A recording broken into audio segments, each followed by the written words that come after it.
사람이 세우는 거 아닙니다. 훌륭하고 용한 목사님이 있어서 그 목사님을 따르는 성도들이 있어서 세워지는 것이 교회가 아닙니다. 만약에 그렇게 교회가 세워진다면 그건 교회가 아니고 그냥 사람의 모임입니다. 그래서 항상 이 절대 원칙을 놓치면 안 됩니다. 교회는 사람을 위해서 존재하지만 사람이 하나님 자리를 대신하면 안 됩니다. 교회로 모인 사람은 하나님께서 붙드십니다. 하나님이 지켜주십니다. 하나님께서 인도해 주십니다. 하나님이 복 주십니다. 그런 거지. 딴 어떤 다른 목적이 있어서 교회를 세운다든지 교회를 이룬다든지 하면은 그건 금방 사탄의 놀이터가 되고 맙니다. 지금까지 신앙생활에 오시면서 교회 안에 참 많은 힘들고 어려운 일들이 많이 있었을 것이고 그것을 경험했을 것입니다.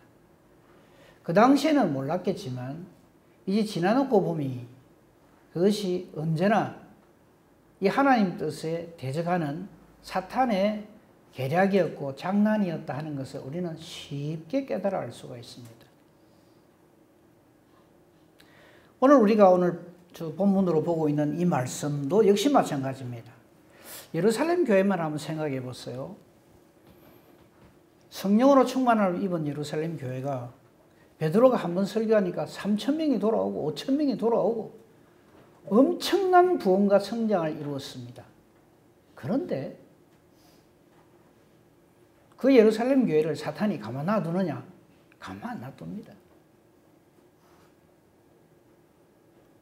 스데반을 돌로 쳐 죽이는 그것을 신호로 해서 그때 사탄의 앞잡이가 되어서 교회를 완전히 무너뜨린 존재가 누구냐면 지금 우리가 가장 신약에서도 가장 최고의 하나님의 사람이라고 자타가 다 공인하는 사도 바울이 그때는 예수님을 모를 때였어요.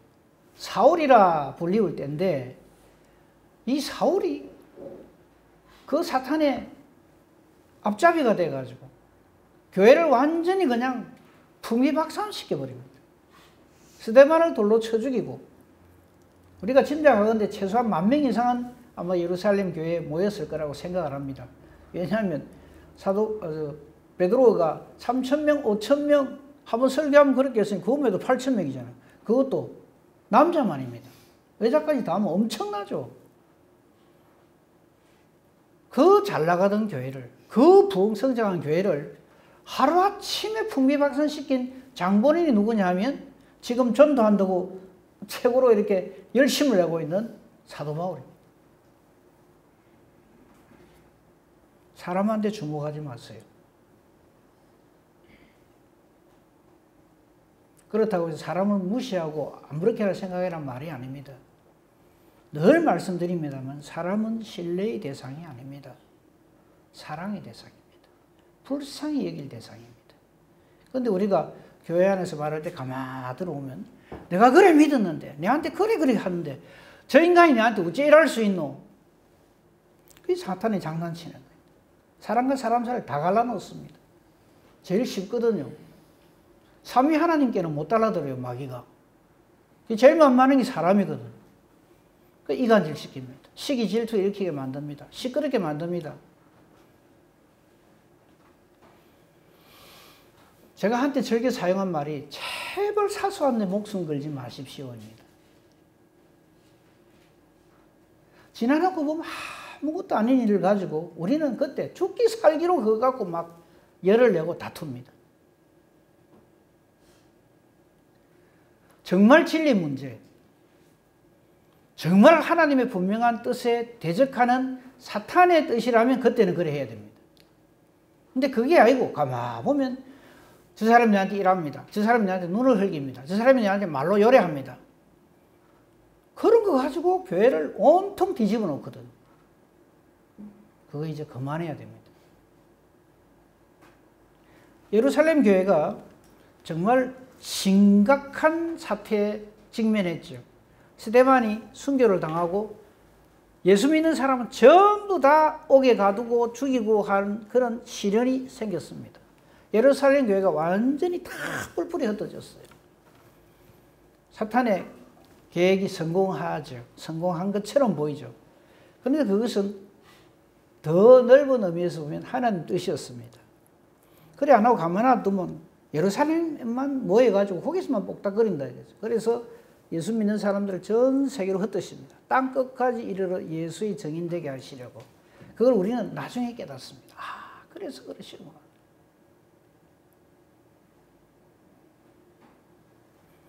흩어진 사람들이 복음을 전하는데 그때도 사탄은 전부 달라들어서 복음이 복음되지 못하게 합니다. 예수 이름 전하지 못하게 합니다. 예수 이름이 잘못 전거되기를 바랍니다. 그럼에도 불구하고 성령으로 충만함을 입은 하나님의 사람들이 복음을 잘 전합니다. 그리고 드디어 본격적으로 이방인들에게도 복음을 전하는데 그 첫 시도가 바나바와 바울이 이방인을 위한 선교 여행을 떠나죠. 그리고 성공적으로 그 일을 마치고 딱 돌아왔습니다. 그랬더니 사탄이 가만히 있겠습니까? 예수 이름이 전해지는데 자기 거라고 생각했던 생명들이 예수님으로 인하여서 하나님 자녀가 되는데 사탄이 그거 가만히 있겠어요? 새로운 전략을 펼칩니다. 그게 뭐냐면 안에서 내부 분란을 일으키는 겁니다. 우리 교회도 참 힘든 주변에 있는 모두도 그렇고 우리 자신도 그렇게 하면서 정말 기적 중에 기적인 하나님이 함께 하심으로 놀라운 보상을 받았습니다. 모두가 다 기적이라고 그럽니다. 모두가 다 하나님의 능력이요 은혜라고 다들 그렇게 얘기합니다. 어쩌라시면 안 됩니다. 지금부터 또 시작입니다. 사탄은 또 다른 방법으로 역사할 겁니다. 알고 우리 신앙생활 해야 됩니다. 마찬가지입니다. 예루살렘 교회. 제1차 선교 여행을 하고 돌아온 바울과 바나바에게 이상한 말을 퍼뜨리면서 두 사람을 비난합니다. 15장 1절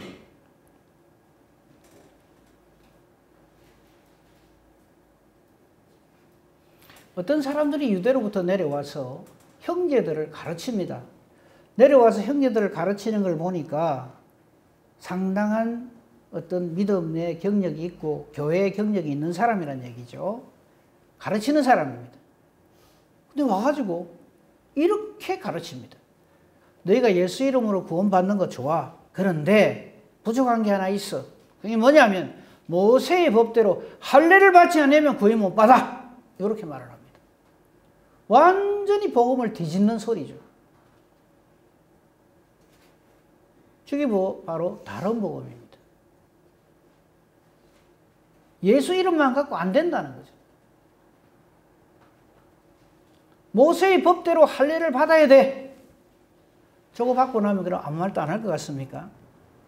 모세의 율법의 가지수가요 613가지입니다. 십계명은 그 중에 포함되어 있습니다. 우리는 십계명만 외우고 있죠, 그죠? 십계명 외에 603가지 계명이 더 있습니다. 어디에 있냐고요? 성경에 있습니다.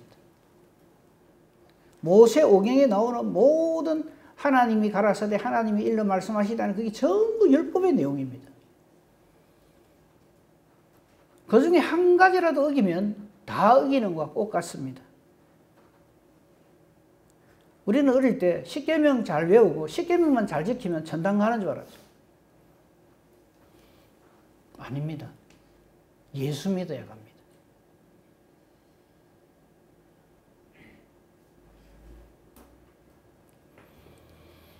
그런데 저렇게 얘기를 하는 거예요. 모세의 법, 모세의 율법을 딱 내세우면서 이대로 해야 돼. 안 그러면 구원 못 받아. 이란단 말이죠. 저 말 맞습니다. 모세의 율법대로 모세의 율법을 전부 다 완벽하게 완성하지 아니하면 구원 못 받습니다. 저 말 맞아요.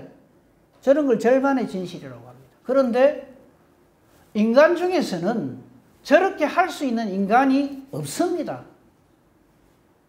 그거를 모르는 거예요. 사탄이 그걸 이용하는 거예요. 우리 중에 그런 분은 없겠습니다만, 나 예수는 잘 믿을 뿐만 아니라, 예수 잘 믿을 뿐만 아니라 하나님 율법 하나도 안 어기고 지금까지 잘 지켰다 하시는 분이 있으면 빨리 회개하십시오. 그래 할 수 없습니다.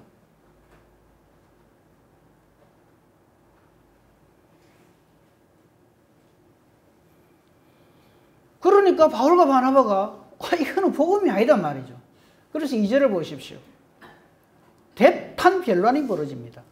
바울 및 바나바와 그 유대로부터 내려온, 즉 예루살렘에서 내려온 모세의 율법을 지켜야 구원받는다는 사람들 사이에 적지 아니한 이랬어요. 적지 아니하다는 게 무슨 말입니까? 대판이라 이 말이죠. 다툼과 변론이 일어났습니다. 그래서 이 문제는 예루살렘에 있는 사도와 장로들에게 한번 물어보자 이래 된 거죠.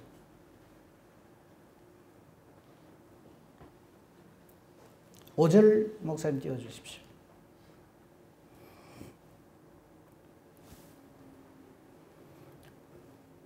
이 문제에 바리새파가 끼어들었어요. 바리새파는 완전 율법주의자들입니다. 바리새파 중에 어떤 사람들이 일어나서 말을 하되, 자 보세요, 이방인에게 할례를 행하고 모세의 율법을 지키라 명하는 것이 마땅하다 이랍니다. 예수 믿어가 안 돼. 예수 믿는 것은 당연하고, 여기서 다 넘어갑니다. 예수 믿는 건 당연하고, 모세의 율법과 이 모든 이방인에게 할례 행하고 모세의 율법을 지키라고 명하는 것이 이게 맞다 이랍니다. 그러면 이렇게 생각합니다. 예수도 믿고 율법도 지키고 할례도 행하고 그러면 더 완벽하지 않아? 오늘날도 많은 사람들이 저 말에 넘어갑니다. 그럼 더 좋지 뭐.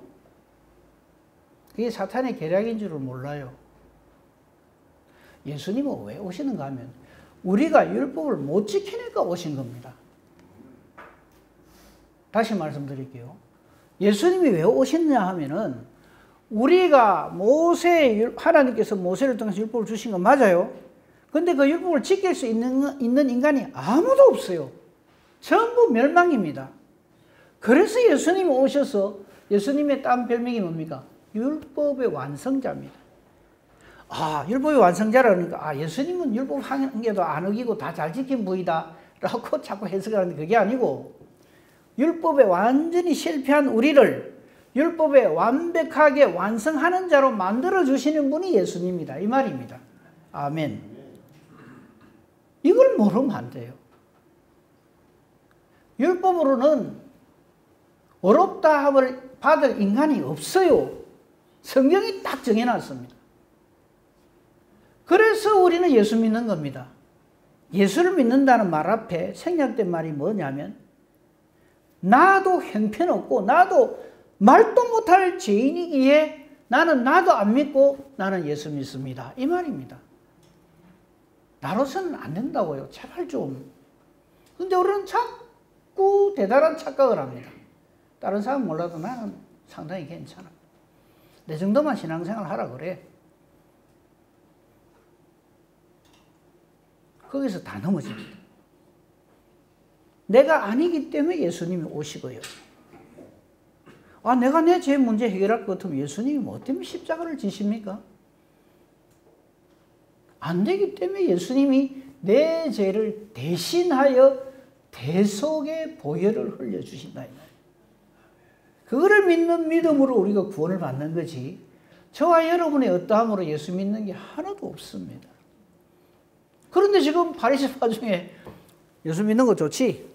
그런데 할례도 행하고 모세의 율법을 지켜야 된다. 이렇게 억지를 부리는 거예요.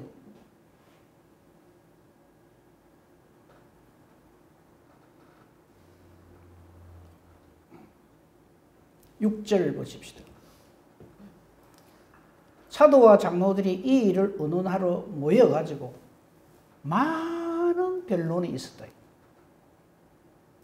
저거를 막 사탄이 굉장히 좋아해요. 시끄러워라, 시끄러워라. 교회 안에 시끄러워요. 많은 변론. 내 말이 맞다 이거죠. 이랍니다. 누가 예수 믿는 거 못 믿으라 하나? 예수 믿어야지. 예수님이 대속의 죽음을 죽어주셨는데 예수님이 보혈로 구원받는 거 맞지? 누가 아니라나? 그런데 율법 지켜야 돼. 이란단 말이에요. 이론으로 따지면 저거 완벽해 보이잖아요. 예수도 믿고 율법도 잘 지키고 그러면 더 좋잖아. 여기 홀라당 넘어가면 나중에는 걷잡을 수 없이 넘어집니다. 그래 맞아 그러잖아요. 그 다음부터는 예수님의 대속의 은혜는 저 갖다 빼리고 잘못한 것만 딱딱 지적하면 너 이거 회개했나 안 했나? 너 이거 회개했나 안 했나? 이래 됩니다. 그래서 예수님이 없는 시대와 똑같이 돼버려요. 율법주의자가 바로 그겁니다.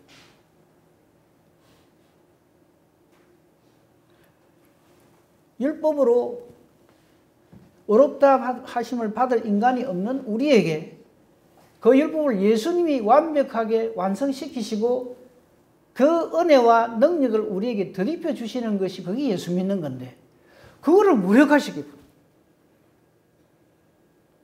오늘날도 많은 사람들이 그렇게 예수를 믿어요. 저렇게. 예수도 믿고 율법도 잘 지키고 그래야지. 굉장히 그럴듯한 말처럼 보이고 많은 말처럼 들립니다. 근데 그 속에 숨어있는 사탄의 계계를 몰라요.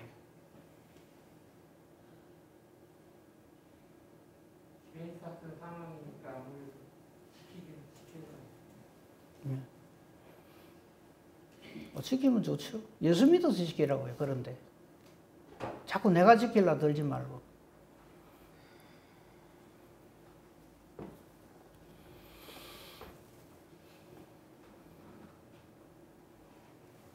여기에 대해서 많은 말들이 있습니다만요.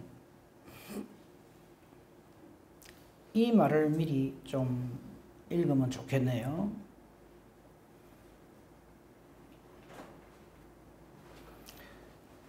오늘 본문 말씀 중에요. 베드로가 나오고요. 베드로가 한 말이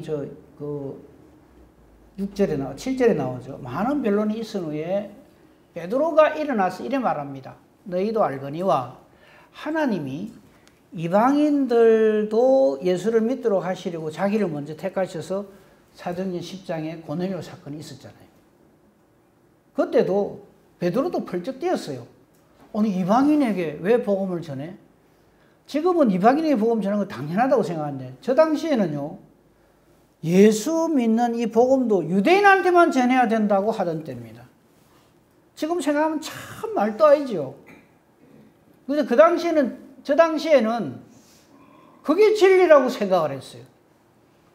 그러니까 바울과 바나바가 이방에 나가서 복음 전하는 걸 이해를 못하는 거예요. 그런데 예수를 믿고 막 성령 받았다고 돌아오니까 그게 보기 싫은 거예요. 그러니까 뭐라 그럽니까? 너가 예수 믿어가 뭐 성령 받고 다 좋은데 모세율법 지키라, 할례 행해라, 요란다 이 말입니다. 저 말이 얼마나 아인 말이냐면 지금 우리 예배드리는 우리 모두가 다 저 사람들이 볼 적에 이방인입니다. 그거 아셔야 됩니다.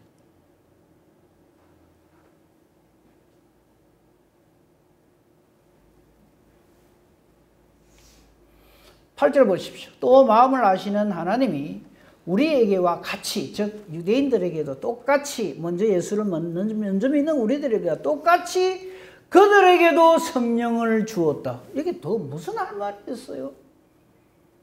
그런데도 참 말 안 듣습니다. 성령이 역사하셔서 저들에게도 성령을 주셔서 성령으로 충만케 하시고 성령의 열매 맺게 하신다 하는데도 율법 지켜야 된다. 할례를 받아야 된다. 이런다 이 말입니다. 참 답답하죠. 근데 오늘날에도 우리도 지금 그러고 있어요.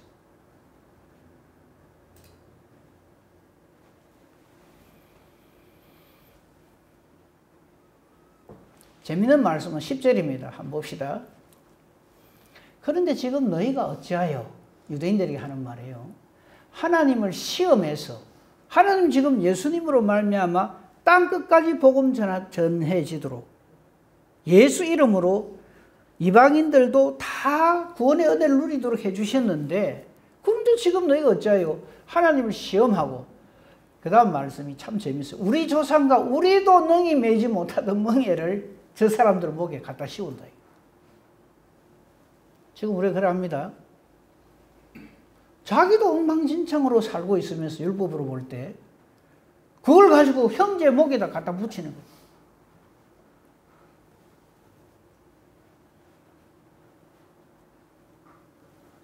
(11절) 같이 읽으십시다. 시작.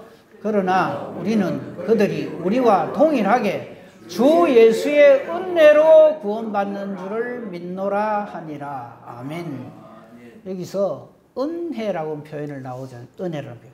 은혜, 이거 은혜 아무데나 갖다 붙이면 안 됩니다. 은혜는 딱 하나입니다. 십자가 대속의 은혜입니다. 우리 죄의 문제는 내가 모세의 율법을 잘 지켜서 해결되는 게 아닙니다. 할례를 받아서 해결되는 게 아닙니다. 우리의 구원은 예수님의 은혜입니다.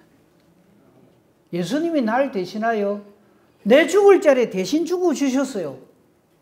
나는 아무 한 게 없는데, 예, 맞습니다. 제발 한 거 있다고 좀 말하지 마세요. 예수님의 대속의 은혜와 능력으로 우리는 구원받습니다. 그래서 우리는 오직 예수다 이 말입니다. 이게 안 돼요.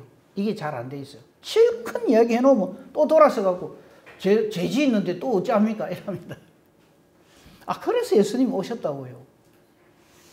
그래서 믿음은 나의 어떠함이 아니고 하나님의 일하심입니다. 그걸 믿는 믿음으로 구원받는다고요. 근데 이걸 또 잘못 들어놓으면요, 방임주의가 돼갖고, 아, 그래요? 그럼 내가 막 개판 엉망진창으로 살아도 구원받겠네요? 예수 믿는 사람은 그렇게 못 삽니다. 그렇게 살아라 해도 그래 안 됩니다. 근데 그렇게 또 말로 탁 디비쪼아갖고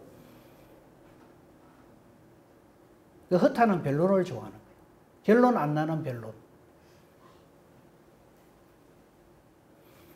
저 당시에 1차 선교여행 갔다 오고 나니까 저 난리가 나는 거예요. 저 이방인들도 구원받는다 하니까 거기다가 모세 율법을 들이대면서 10절에 아까 봤습니다만 우리도 능히 매지 못하고 우리 조상들도 지금까지 율법의 의로는 정말 범위 없는 자가 없는데 그거를 들으셔가지고 예수 이름으로 구원받는 이거를 다 뒤집어 놓으려고 든다 이 말입니다.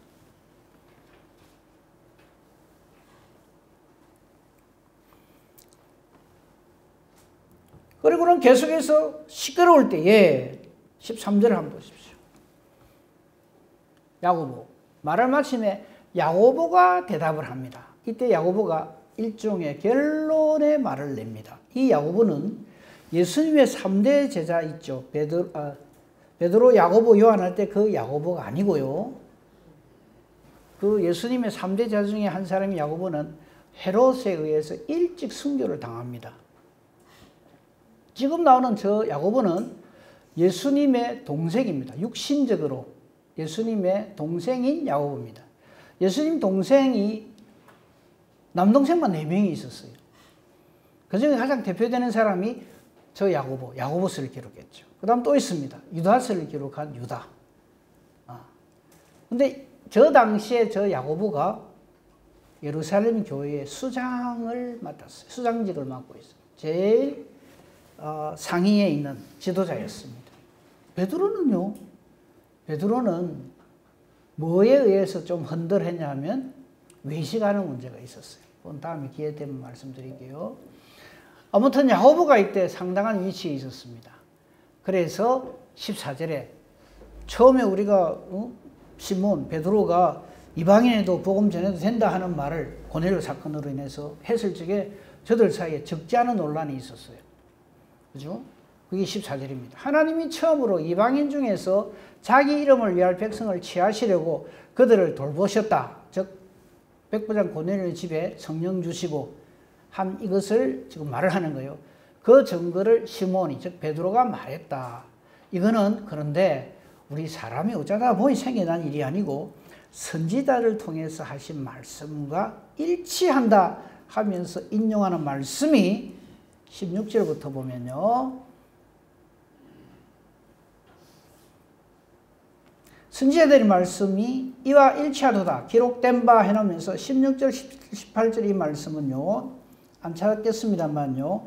아모스 9장 11절, 12절 말씀을 그대로 따온 겁니다. 저 안에 내용이 뭐냐면 딴 거 다 놔두고 17절에 보면 모든 이방인들로 주를 찾게 하려 합니다. 구약 성경에는 신약 성경에 와서만 이 이방인들로 구원받는다는 말이 있는 게 아니에요. 구약 성경이 이미 모든 이방인들도 하나님의 은혜로 즉 예수 이름으로 구원받는다는 게 기록되어져 있어요. 정해져 있어요. 자, 아브라함, 이삭, 야곱에게 하나님이 하신 말씀, 약속의 말씀이 있죠.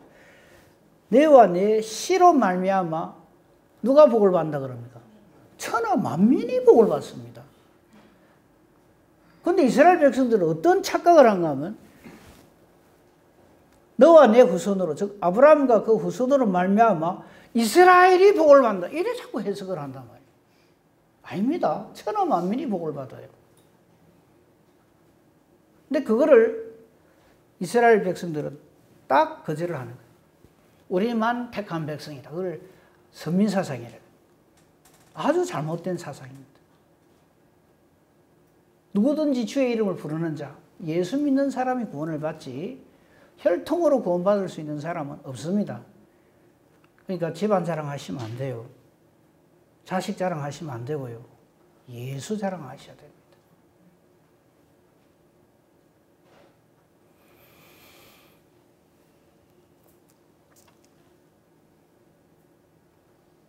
이 부분 집중해서 봅시다. 28절 한번 보십시오.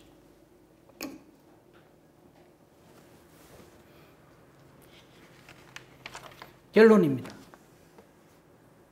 이 모든 걸 다 이제 막 이 교회가 시끄러웠어요. 이 문제로 인해서.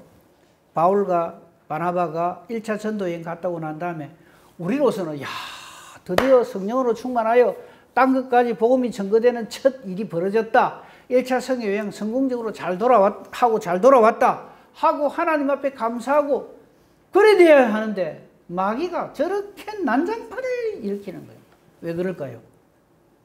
2차 여행, 3차 여행 가지 말라고. 그걸 깨달아 알아야 됩니다. 살아있는 하나님 교회는 반드시 마귀가 역사를 합니다. 거기에 넘어지면 안 됩니다. 분별력이 있어야 돼요. 사람의 생각으로 하나님의 교회를 흔들려고 들면 안 됩니다. 지금 딱 유대인들이 거짓을 하잖아요.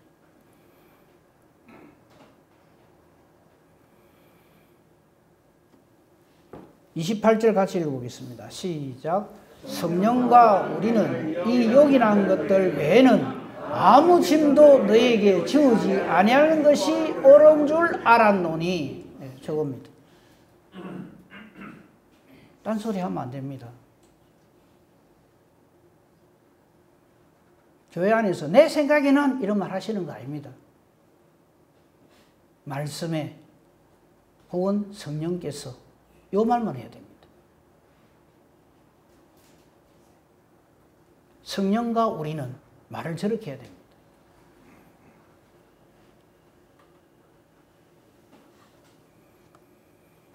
성령과 우리는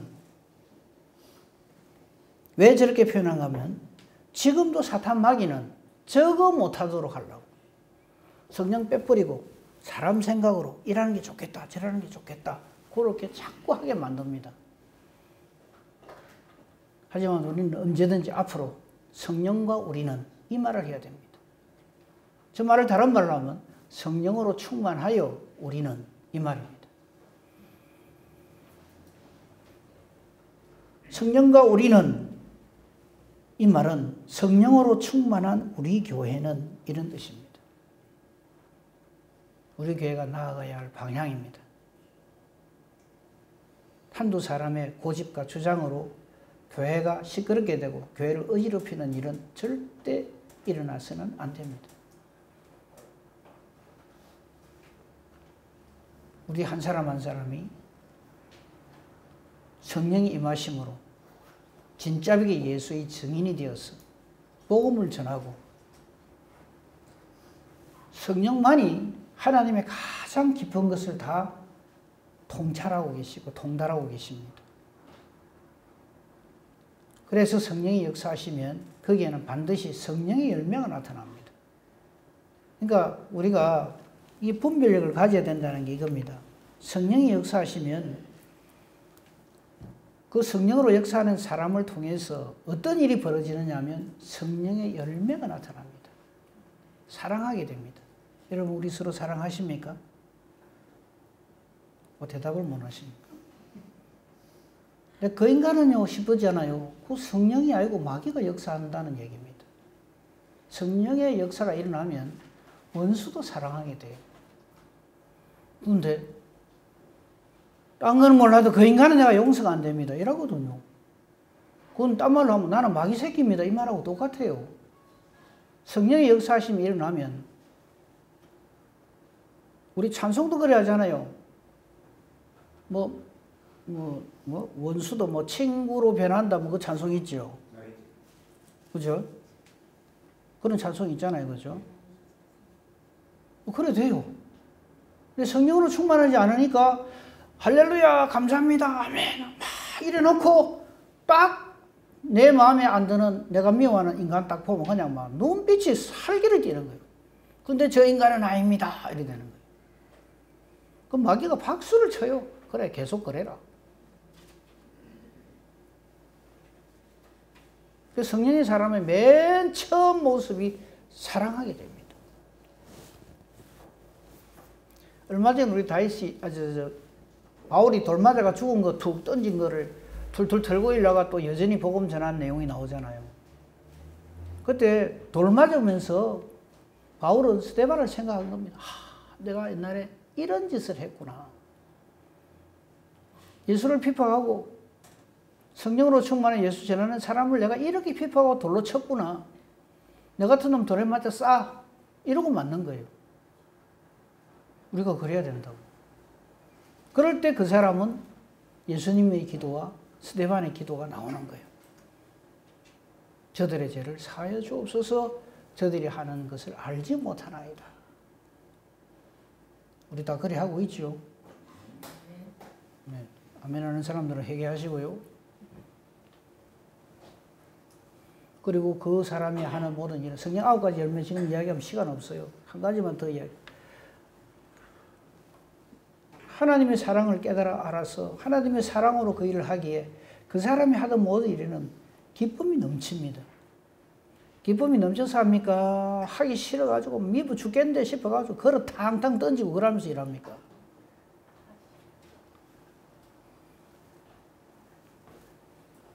걸어 탕탕 던지고 그러면서 밥할 것 같으면 하지 마세요. 금식해야 마땅합니다. 저는 딴 건 다 모르는데 하나님 말씀대로 하지 않는 것은 그건 제가 도저히 견딜 수가 없어요.